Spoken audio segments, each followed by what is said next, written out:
Telediario, con Mariuxi Mosquera.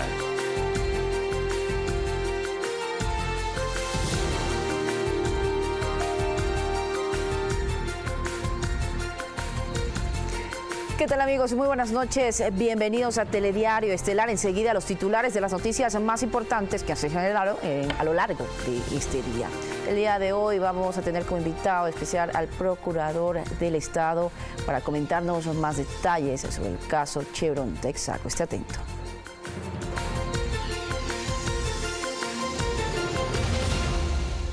El gobierno nacional anunció el incremento en el costo del diésel industrial.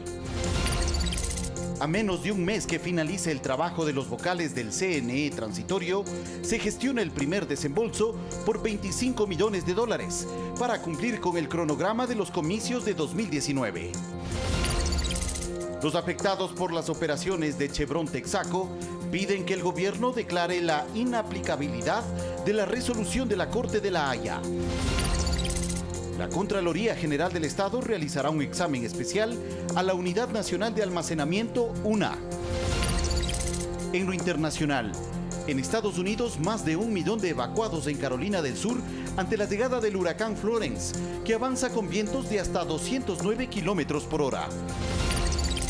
Y en los deportes, la selección ecuatoriana de fútbol dejó listo su equipo para enfrentar este martes a Guatemala. El técnico Hernán Darío Gómez realizaría algunos cambios en relación al partido ante Jamaica.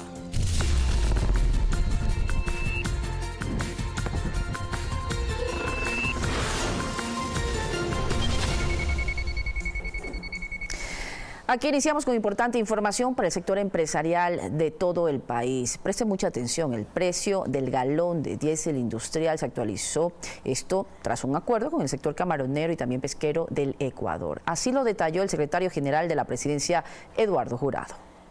El gobierno nacional anunció los nuevos precios del diésel industrial. Esta decisión se tomó como parte del plan de incentivos y acciones que desarrolla el gobierno para los sectores pesquero y camaronero, en el marco del plan de prosperidad anunciado el pasado 21 de agosto por el presidente Lenín Moreno.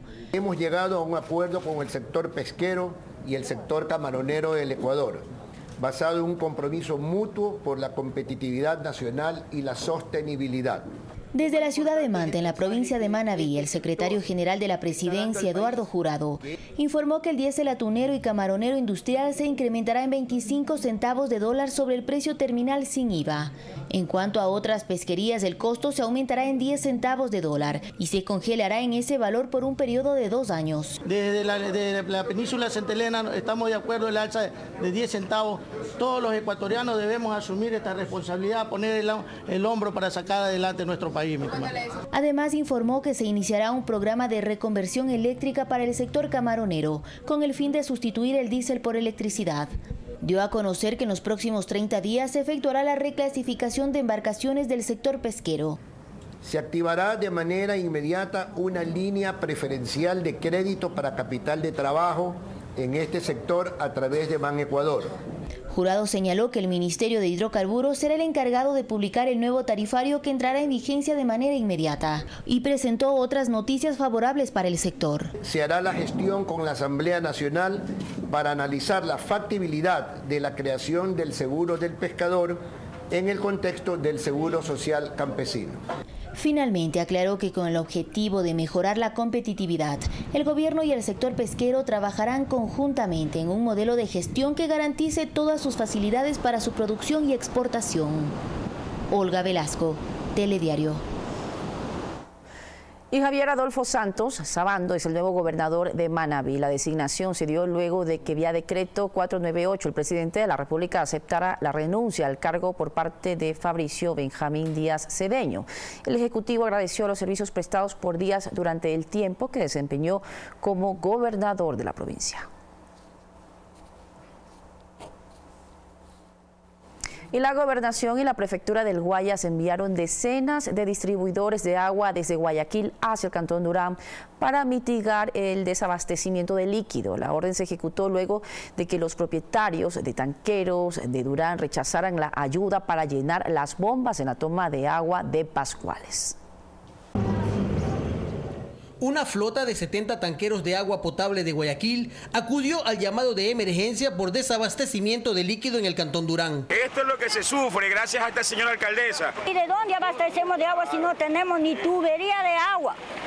Solamente nosotros cogemos del tanquero. Según Fidel Valdivieso, representante de Interagua, los propietarios de los tanqueros de Durán no llegaron a abastecerse del líquido a través de la toma junto a Imaconsa en la vía Daule, rechazando la ayuda ofrecida por la gobernación del Guayas. Conversamos con José Contreras, el presidente de la Asociación de Tanqueros de Durán, nos manifestó que en el día iban a venir, pero hasta la presente no han venido acá. La emergencia convocó a dirigentes barriales de varios sectores, al equipo interinstitucional de la Gobernación, el Ministerio de Salud, la Intendencia, Senagua y la Prefectura del Guayas para encontrar una solución a la problemática que viven los habitantes. Los pobladores necesitan con urgencia y es un problema que se puede hacer grande cuando lo podemos mitigar. La falta de agua potable desde hace varias semanas en el cantón ha obligado a los moradores a protestar con el cierre de las principales vías que unen Durán con Guayaquil. La mañana de este lunes aprovecharon la visita de la gobernadora a la municipalidad de Durán para denunciar que a pesar de tener redes, el agua no les llega. Mientras el líquido que reciben no es apto para el consumo. Supuestamente dan agua lunes, miércoles y viernes, pero de domingo nada de agua, nada de agua. Necesitamos agua porque la alcaldesa manda es un agua sucia, demasiado puerca con eso. Por su lado, la alcaldesa Alexandra Arce anunció que mientras los trabajos continúen, regularizar la entrega del agua durará meses. La gente está molesta, está enardecida, la alcaldesa no nos da agua, pero no hay otra opción. No hay otra opción porque no hay agua en Durán. A partir de hoy, 7 de la noche, nosotros comenzamos a redistribuir el agua, que nos vamos a demorar siquiera una semana. 24/7, un año. Mientras tanto, los tanqueros continuarán llegando desde Guayaquil para garantizar la distribución priorizando centros de salud y población afectada. Marlon Chica, Telediario.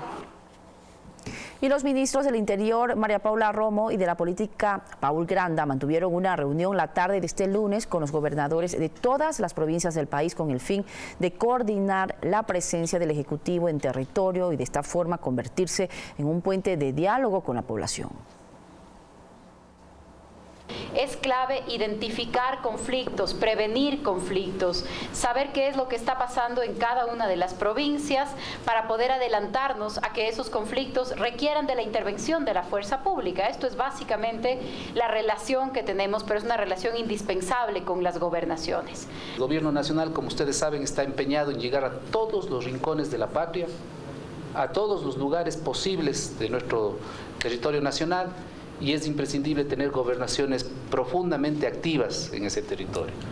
Y habíamos conversado además que en esta gestión, a la hora de resolver los problemas de la gente, a la hora de atender los principales problemas de los ciudadanos de nuestros territorios, se requiere que los gobernadores se conviertan en líderes de sus equipos de trabajo, de lo que nosotros hemos denominado el Ejecutivo desconcentrado.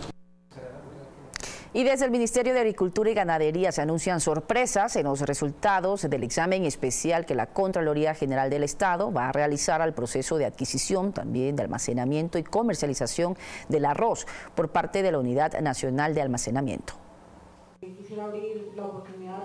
Fue durante la presentación del 7º Congreso Latinoamericano de Agroecología en Guayaquil, donde el viceministro de Agricultura y Ganadería, Hamilton Aguilera, se refirió a la auditoría que la Contraloría General del Estado ejecutará al proceso de compra de arroz a la Unidad Nacional de Almacenamiento, UNA. Es hacer que la Contraloría, al fin, pueda intervenir la UNA. Van a salir muchas sorpresas para algunos de ustedes, para nosotros no hay sorpresas. Nosotros sabemos lo que estaba pasando en la UNA y afortunadamente ya se va a intervenir. El funcionario no quiso precisar a fondo algunas de esas sorpresas. Lo que sí manifestó es que la entidad tuvo complicaciones en la compra del arroz a los pequeños productores, que fueron más allá de una sobrecapacidad de almacenamiento de sus silos. La solución al agro es una construcción que viene desde todos los espacios, sí, pero no solo desde un espacio como se ha acostumbrado a hacer. Criticamos que se quiera solucionar desde una oficina con aire acondicionado y conectados a internet. Luis García es presidente de la Asociación de Agricultores de Salitre, cree saber por dónde van las sorpresas anunciadas por el viceministro en el tema de la UNA. ¿Cuál es la calidad de arroz que se encuentra dentro de los silos? Es increíble ver que solo cogen cierta cantidad que se vende, se puede exportar o se puede comercializar, pero los silos siguen llenos. Para nosotros es una sorpresa de que no puedan seguir comprando, de que muchos funcionarios ahí no puedan decir qué es lo que está sucediendo dentro de los silos, y sí sería bueno que ahora sí se aclare quiénes son los grandes beneficiados. La acción de control fue emitida el pasado 5 de septiembre por el contralor subrogante Pablo Celi. Dicho examen especial se ejecutará al proceso de adquisición, almacenamiento y comercialización del arroz en un periodo comprendido entre el 1 de enero del 2012 y el 31 de agosto del 2018. César Eduarte, Telediario. Y la Defensoría del Pueblo emitió recomendaciones sobre el sistema penitenciario del país. Esto tras entregar un informe sobre la situación. El exasambleísta Galo Lara, quien fue condenado por cómplice de un asesinato, delito ocurrido en 2011. Galo Lara, su pareja y su cuñado han enfrentado las limitaciones que viven la mayoría de las personas privadas de libertad en los centros de rehabilitación. Así lo detalló la defensora del pueblo, Gina Benavides, quien entregó el informe sobre la situación del ex asambleísta. Las 3 personas han sufrido las consecuencias de un sistema penitenciario que todavía presenta muchas debilidades, limitaciones estructurales que tienen que ver con las condiciones de hacinamiento, con las dificultades en la alimentación, con el acceso a la salud. Frente a esta situación, la Defensoría del Pueblo emitió recomendaciones sobre el sistema penitenciario, añadió Benavides. Trabajar por una reforma de la política penitenciaria. A decir de la defensora, se constató las huellas en los tobillos de Lara por la utilización de grilletes durante el proceso de traslado e ingreso al centro de rehabilitación. Lo que más nos preocupa del caso es la situación de la señora Carolina Llanos, porque se determinó en base a los certificados médicos que estaban proporcionados por el centro que efectivamente se produjo un aborto, y ese aborto se produjo al interior del centro carcelario.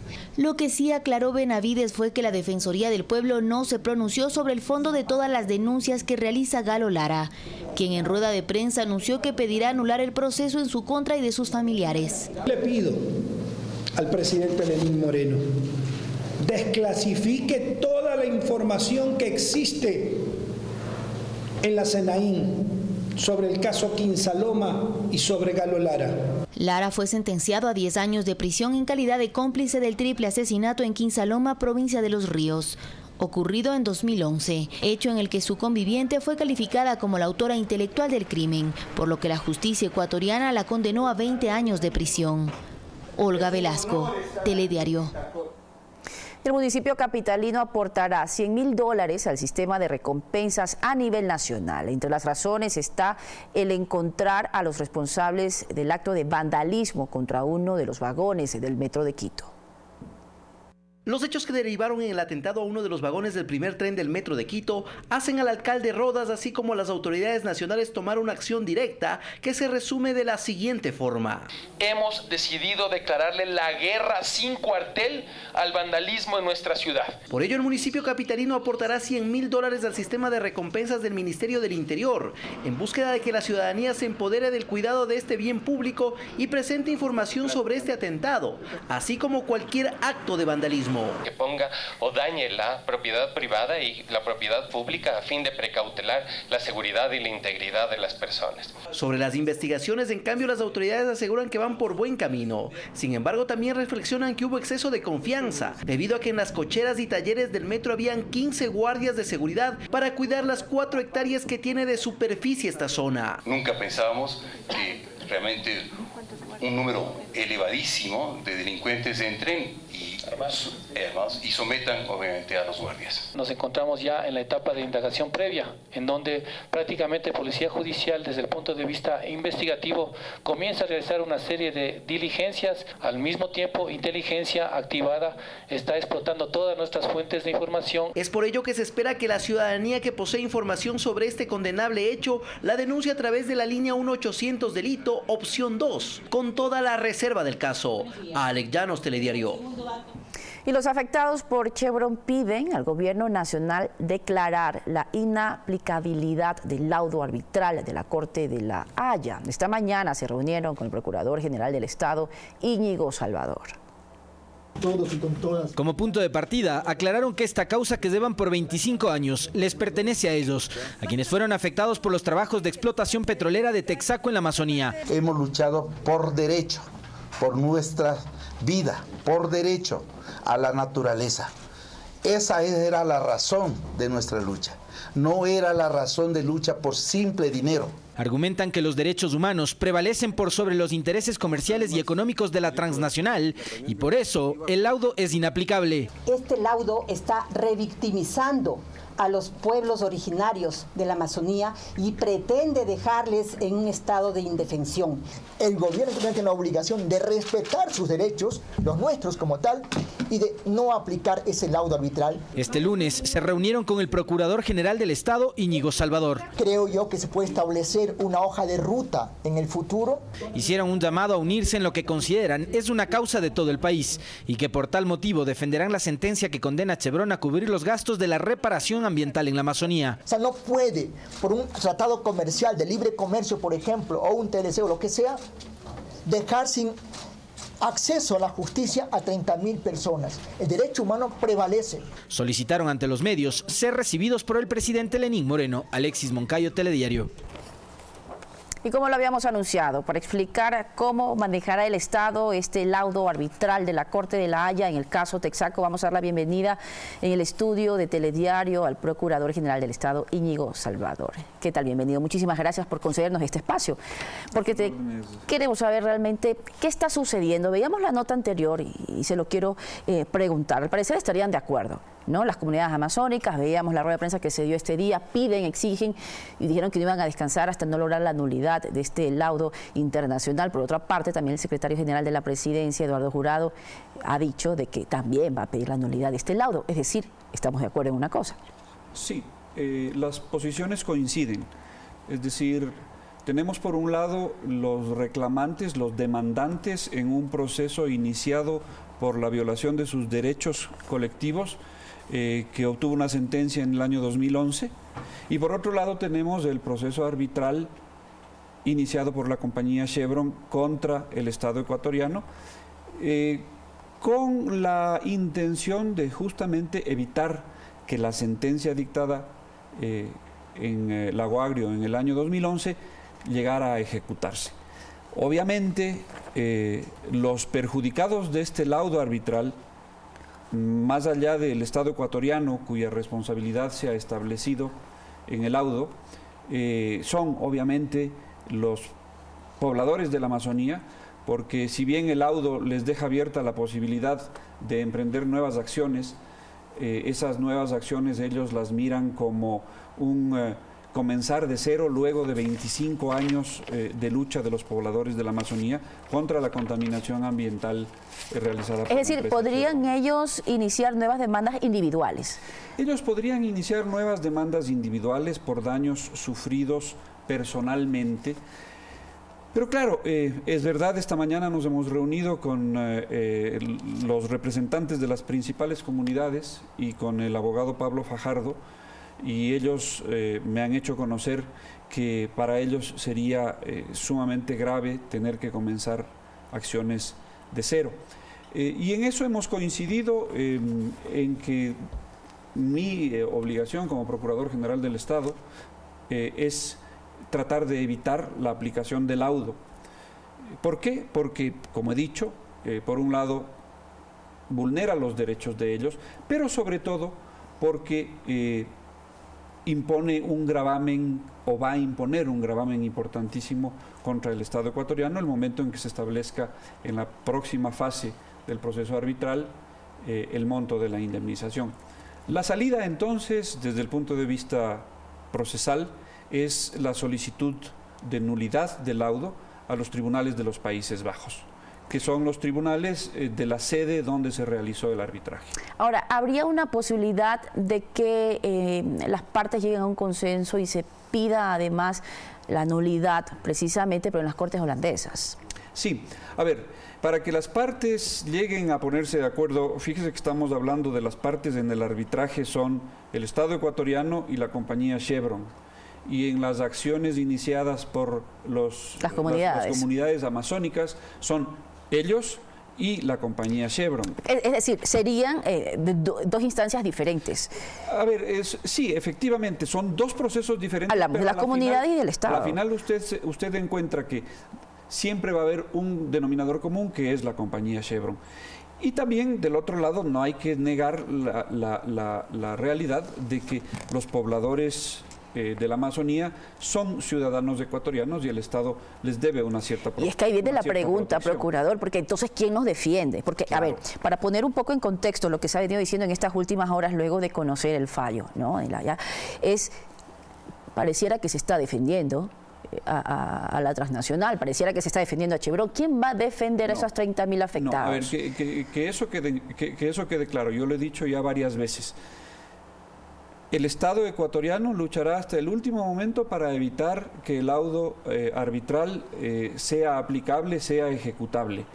Para ello, probablemente emprenderemos la acción de nulidad. Y digo probablemente porque no quiero de entrada, sin haber hecho el estudio suficiente, anticiparme de que tenemos o no tenemos elementos suficientes como para demandar la nulidad. Pero una cosa que sí he dejado en claro desde el principio es que, si bien no se descarta la posibilidad de sentarse a una mesa de negociaciones con la compañía Chevron y con los pobladores del Estado ecuatoriano y obviamente los representantes del Estado ecuatoriano, concretamente la Procuraduría General del Estado, eso será previo el cumplimiento de una condición indispensable, que es que la compañía Chevron se responsabilice de remediar el daño ambiental causado en la Amazonía.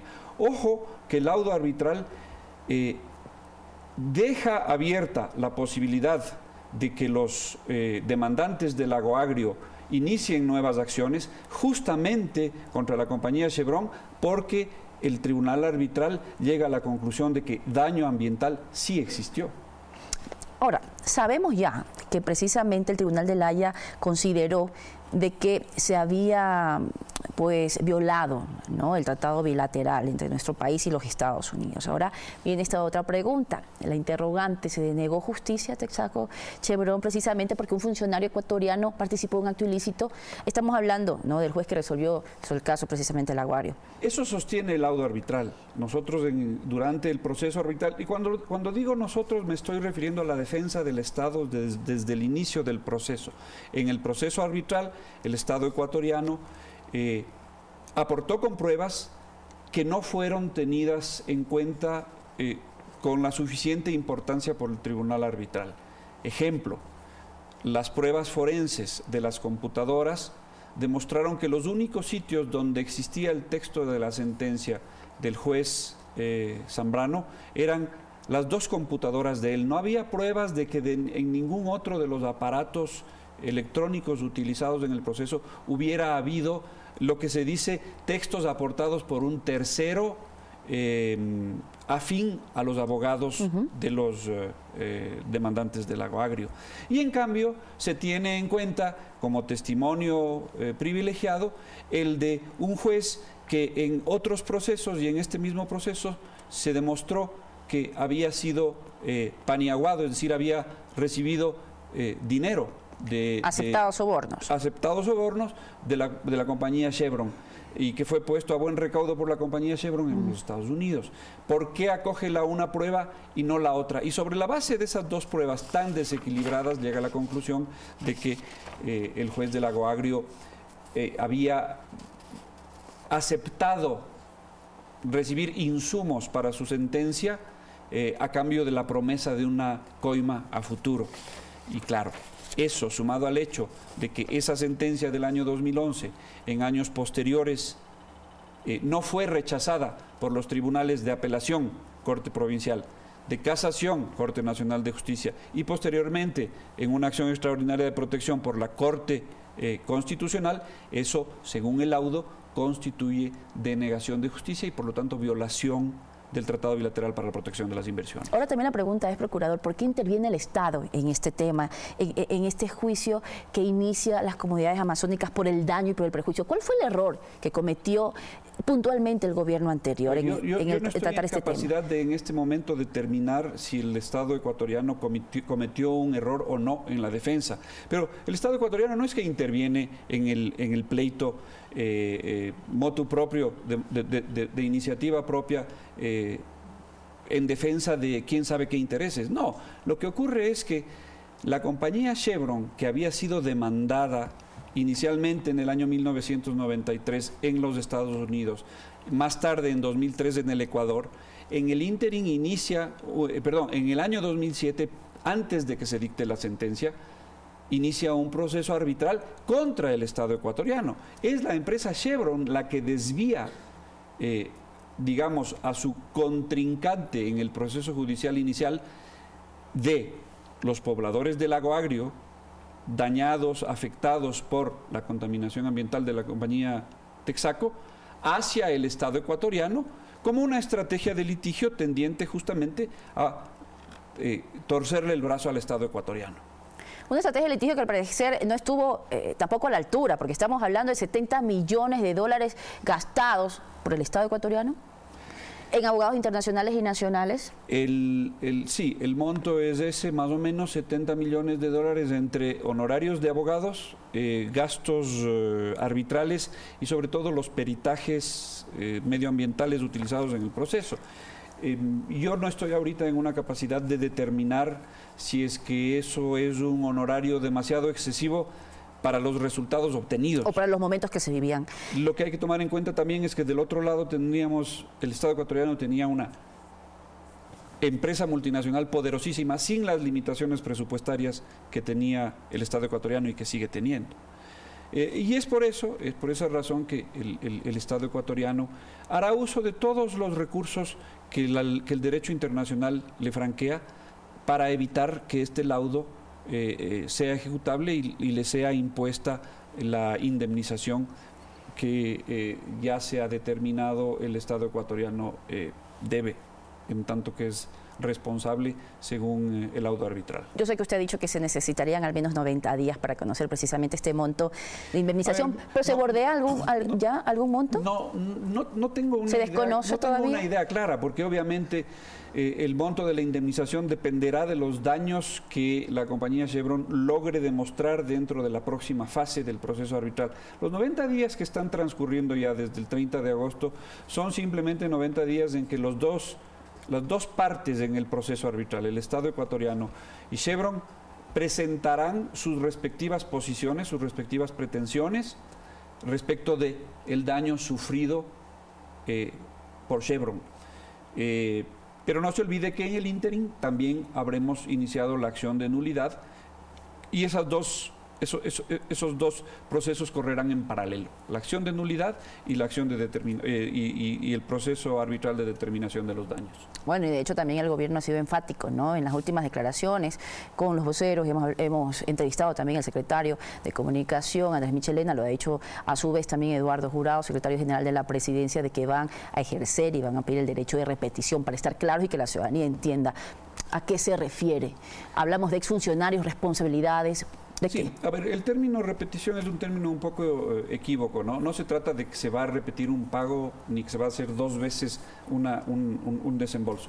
El derecho de repetición es el derecho que tiene el Estado para recuperar el dinero que ha tenido que pagar a un tercero por orden de un tribunal en razón de actos cometidos por esas personas de las cuales se pretende recuperar esos dineros. Para comenzar tendremos que tener claro de qué monto estamos hablando y eso no lo sabremos sino al final del proceso, de la fase de determinación de la cuantía de la indemnización, que como digo, ha comenzado ya los 90 días para presentar las pretensiones, pero luego es un proceso que probablemente se extienda, no sé si por ¿Y podría durar cuánto, por ejemplo? 2 o 3 años, muy probablemente.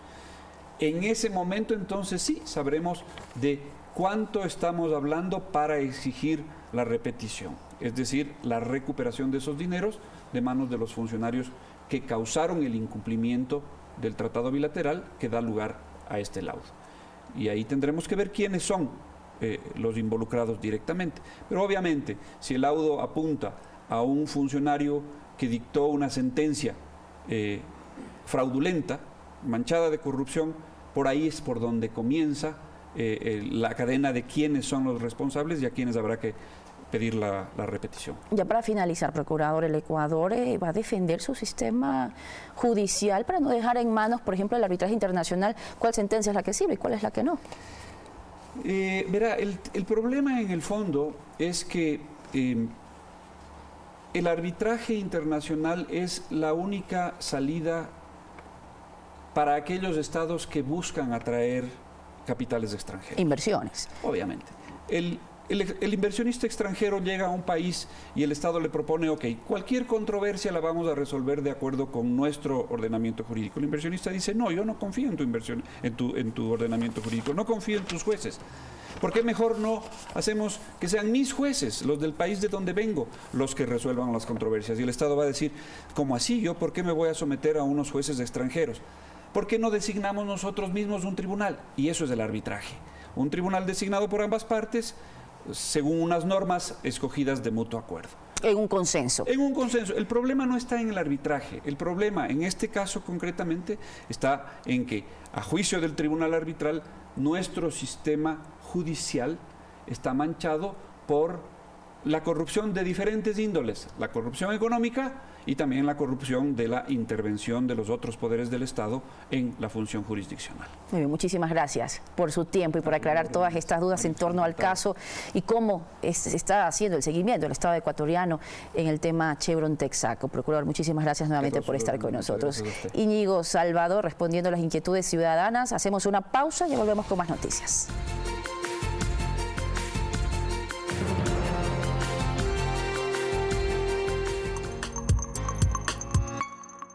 Eseinaz, las dos hermosas hijas de Lale, han crecido rodeadas con el amor de sus padres. Su maestra es Ainet, que las cuida, les enseña y a quienes ellas quieren mucho. Sentirán el mismo aprecio hacia su maestra cuando se enteren que ella pronto será parte de su familia. Mi último deseo. Estreno hoy a las 21 horas por Ecuador TV.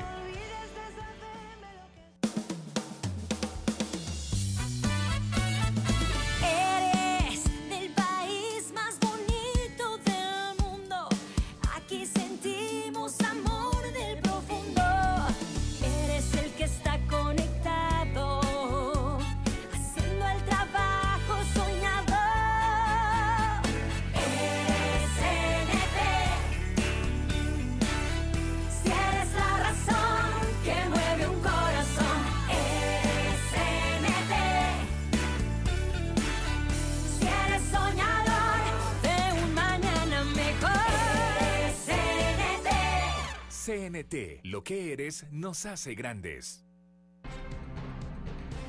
Este domingo hablaremos sobre el acontecer mundial tratado con humor.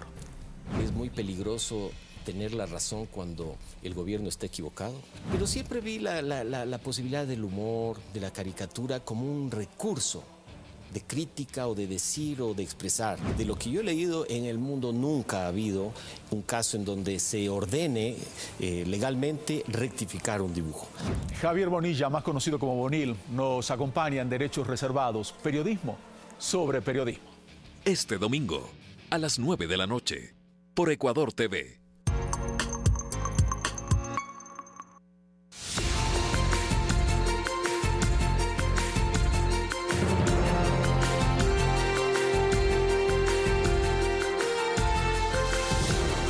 Estamos de regreso con más noticias. Ahora les contamos que las víctimas del sacerdote César C. recolectaron más de 10.000 firmas que respaldan sus acciones legales contra el religioso por las presuntas agresiones sexuales de las que fueron objeto durante su niñez. Siguen a la espera de lo que dictamine el Vaticano. Las presuntas víctimas y sus familias afirman que el proceso canónico es lento. Esos juicios nos están tomando más del tiempo que debería ser. no hemos tenido ninguna noticia del Vaticano. Por eso consiguieron 10.000 firmas de respaldo que en conjunto con las pruebas testimoniales y psicológicas serán entregadas en el Vaticano lo antes posible. Están aquí, las enviaremos al Vaticano en forma de protesta. Con eso buscan que la Congregación para la Doctrina de la Fe adopte el denominado proceso de juzgamiento corto. Pues es un hecho notorio, un hecho evidente, un hecho público, que la persona acusada es una persona que tiene ya una edad bastante avanzada. Juzgamiento que podría terminar con la sanción más drástica de la Iglesia Católica. Se le expulsa de la congregación y pierde esta calidad de sacerdote. Además, según su criterio, se debería impulsar también un proceso sumario de resarcimiento de daños. Un resarcimiento no solamente es de tipo económico, es de tipo psicológico. Esto mientras en la justicia ordinaria, Fiscalía continúa en indagación previa que puede tardar hasta 2 años. César Tacuri Vintimilla, Telediario. La Comisión Técnica Ciudadana recomienda que 26 personas continúen en el proceso de selección del Consejo Nacional Electoral Definitivo. Ahí destaca los nombres de 3 vocales transitorios: Diana Atamaín, José Cabrera y Camila Moreno.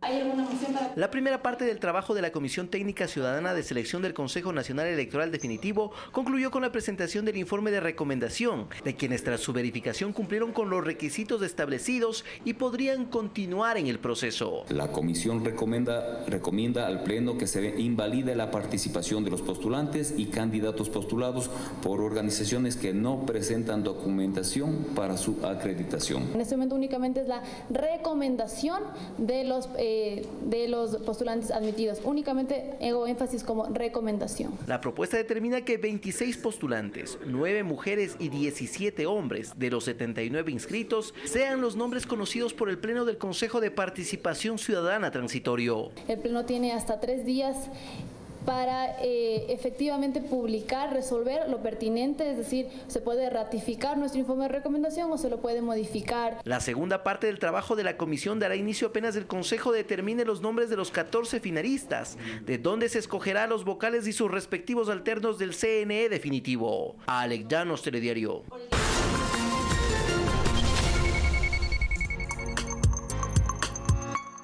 Ates es un joven doctor, amigo y colega de Lale.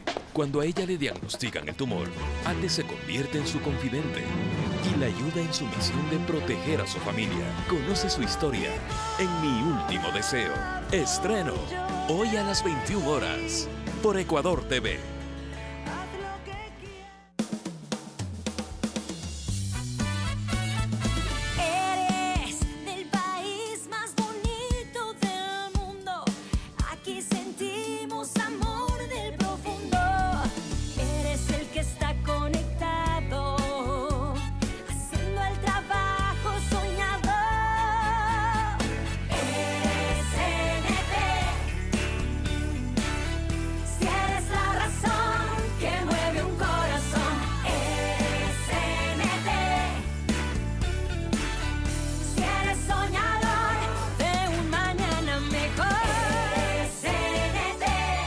CNT, lo que eres nos hace grandes. Pichincha es producción, emprendimientos, vías seguras, es cultura, gastronomía y tradiciones. Es una provincia con un gran potencial turístico, con hermosos paisajes, con gente cordial y amable. Conoce la gestión que realiza la Prefectura de Pichincha todos los jueves a las 9 de la mañana y su reprise los sábados a las 18:30 en tu noticiero Pichincha Informa.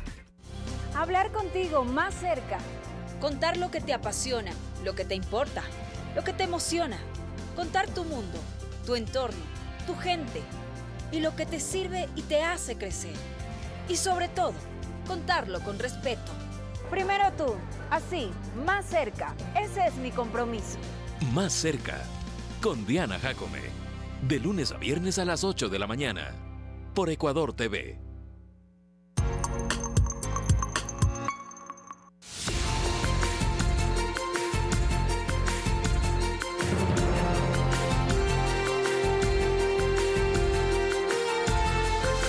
Estamos de regreso con más noticias. Luego de 2 meses de trabajo, la Defensoría del Pueblo presentó la resolución número 73 con un análisis y recomendaciones ante la situación de los afroecuatorianos en el país. Esto en el marco del decenio afrodescendiente. Esta herramienta de trabajo se construyó con el apoyo de más de 100 organizaciones y se entregará al gobierno para implementar políticas públicas y acciones que permitan superar las situaciones de discriminación y racismo, entre otros problemas que enfrentan estos grupos minoritarios.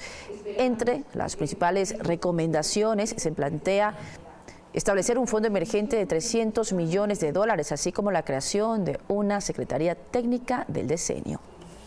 Que nos permitan ir generando ese espacio real y tangible de reconocimiento, justicia y desarrollo que tanto requiere el pueblo afrodescendiente en este país. Por cada una de las resoluciones hay autoridades específicas, ministerios concretos a los que se dirige. La resolución se va a enviar a cada uno de estos ministerios. Vamos a pedirles que nos digan, nos den el primer informe de los avances que han dado para el cumplimiento de la recomendación. Y durante los próximos días se espera que el índice ultravioleta llegue a valores extremadamente altos, especialmente en la Sierra Ecuatoriana. Una experta recomienda protegerse, especialmente entre las 9 de la mañana y las 4 de la tarde. Manchas, arrugas, problemas en la vista, todos estos síntomas son los efectos que el sol produce con el paso del tiempo, explica la dermatóloga Paola Guerrero. Jóvenes de 20 años con manchas, con arrugas, porque hay un fotoenvejecimiento. Y el cáncer de piel es la más grave manifestación. Ecuador es uno de los países con mayor cáncer de piel, ocupa el segundo lugar de todos los cánceres. Por estar ubicado en la línea ecuatorial, nuestro país recibe los rayos solares perpendicularmente, por lo cual el índice ultravioleta también es mayor y según el INAMI puede llegar a ser extremadamente alto. Siempre que el cielo está despejado, la radiación ultravioleta sube. Como le comento, en estos días hemos llegado alrededor de 13 puntos, sin embargo en otras ocasiones hemos llegado a alcanzar hasta 17. La predicción es para las próximas 48 horas, pues la sierra está pasando por la época seca. En estos momentos en la sierra es donde tenemos más afectación, porque por la altitud, porque la temporada por la que estamos pasando. Según la dermatóloga Paola Guerrero, la radiación más fuerte se presenta entre las 9 de la mañana y las 4 de la tarde, por lo cual recomienda. Tenemos que usar ropa que sea de manga larga, que sea un poquito compacta, sombreros que tengan ala ancha y el protector solar que debe ser repuesto cada 2 a 3 horas. Si vamos a manejar, vamos a estar en la calle, usar gafas que tengan filtro UV. Quienes deben protegerse más son los niños y niñas, pues su piel es más delicada. Sofía Montoya, Telediario.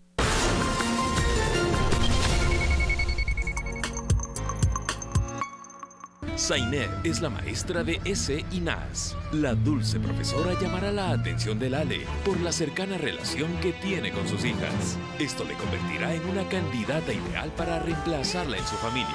Conócela en Mi Último Deseo. Estreno hoy a las 21 horas por Ecuador TV. Oye, bro, ¿y escuchaste que el gobierno va a recuperar todo el dinero robado de la corrupción? Sí me enteré, bro. Qué bueno que esos pillos les quiten la plata que se llevaron. Y con ese billete van a apoyar más a la juventud y al emprendimiento. Es que el momento es ahora. ¿Y tú? ¿Qué estás haciendo por tu país? Pues yo estoy estudiando fuerte, para ser mejor. El gobierno de todos. Trasvase Maguazo-Alao, una gran promesa se cumple. Nunca más desabastecimiento de agua potable en Riobamba. 34 kilómetros de tubería, un proyecto de alta ingeniería. En este lugar es donde trataremos el agua para Riobamba. 24 horas sin interrupciones. Por primera vez, todos los rincones de nuestra ciudad disfrutarán de agua potable, mejorando su calidad de vida. Estamos construyendo la ciudad que queremos. Nuestras obras son palabra cumplida. Soy Riobamba. Alcaldía de Riobamba. Termine su semana bien informado. Le traemos el resumen noticioso más completo, con la seriedad y calidad que nos caracteriza. Todos los domingos manténgase al tanto de los últimos acontecimientos de Ecuador y el mundo junto a nosotros.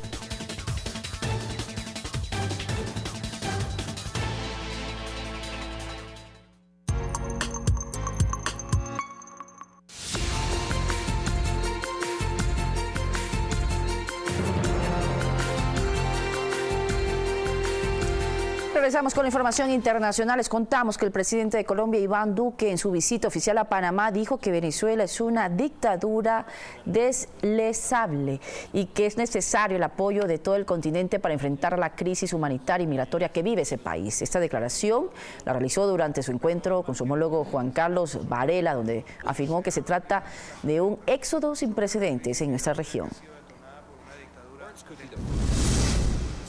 En Estados Unidos, las autoridades evacúan a 1 millón de personas ante la llegada del huracán Florence a Carolina del Sur.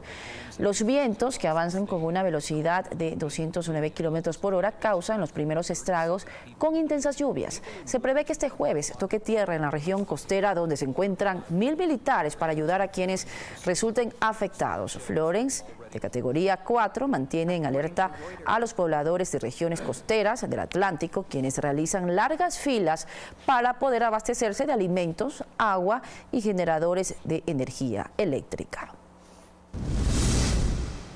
Y en México, las inundaciones que dejaron las intensas lluvias activaron las alertas en Torreón, Coahuila, donde se habilitaron albergues y se abrieron centros de acopio para que los pobladores apoyen con la donación de agua, alimentos y demás enseres a los afectados.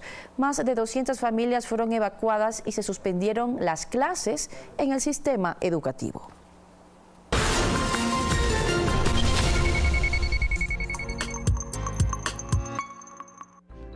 Quédense quietas, eso es. Listo. Los amo tanto. ¿Listas para la función? Es un tumor. Tú no te mueras, por favor. Voy a elegir una mujer en la que pueda confiar para que críe a mis princesas como yo lo haría. Mi último deseo. Estreno hoy a las 21 horas por Ecuador TV.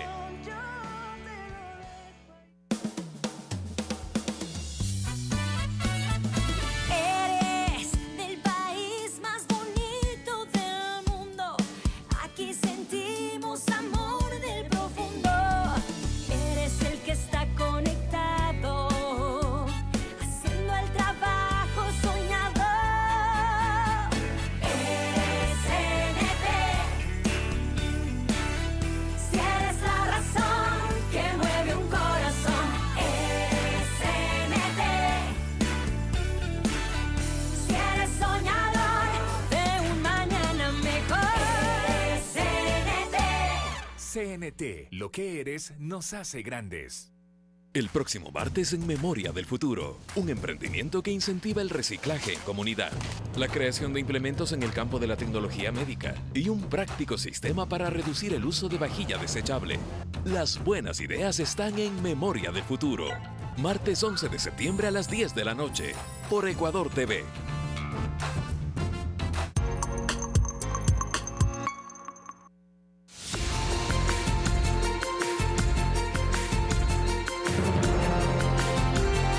Y bien, así finalizamos. Muchísimas gracias por informarse con Telediario Estelar. Recuerden, mañana nuestro nuevo horario también 8 de la noche. Pero además queremos hacerle una invitación muy especial. El día de hoy se estrena Mi Último Deseo. ¿Ha pensado usted cuál sería su último deseo? Hoy, 9 de la noche. Una novela espectacular que les entrega Ecuador TV para todos ustedes. Muy buenas noches, que descansen.